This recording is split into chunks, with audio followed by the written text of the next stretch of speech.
മുത്തുനബി ചോദിക്കുകയാണ്, എന്താ ഇവൻ ചെയ്ത തെറ്റ്, എന്താണ് ഇവൻ ചെയ്ത തെറ്റെന്ന് ചോദിക്കുമ്പോ പറയുന്നു,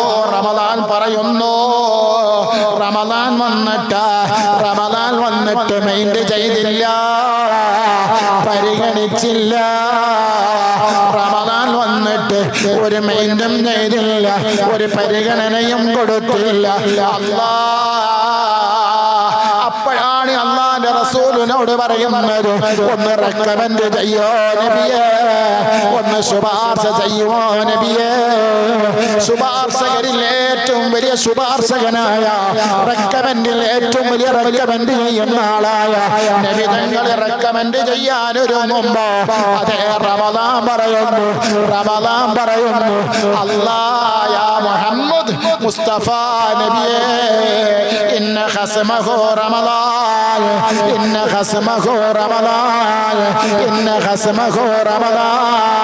ഇവൻ റമദാനിനെ പരിഗണിക്കാത്തവനാണ്, ഇവൻ റമദാനിനെ മൈൻഡ് ചെയ്യാത്തവനാണ്, ഇവൻ റമദാനിനെ കളിയാക്കിയവനാണ്, ഇവൻ റമദാനിനെ തമാശയാക്കിയവനാണ്. ഇവന് റെക്കമെൻഡ് വേണ്ട, ശുപാർശ വേണ്ട. അല്ലാഹ് റമദാൻ വന്നിട്ട് പോലും സ്വഭാവം നന്നാക്കാത്തവനാണ്, അതേ ഖൽബ് ശുദ്ധിയാക്കാത്തവനാണ് എന്ന് പറയുമെന്ന് അതാ മുത്തുനബി സല്ലല്ലാഹു അലൈഹി വസല്ലമ തങ്ങൾ പഠിപ്പിക്കുകയാണ്.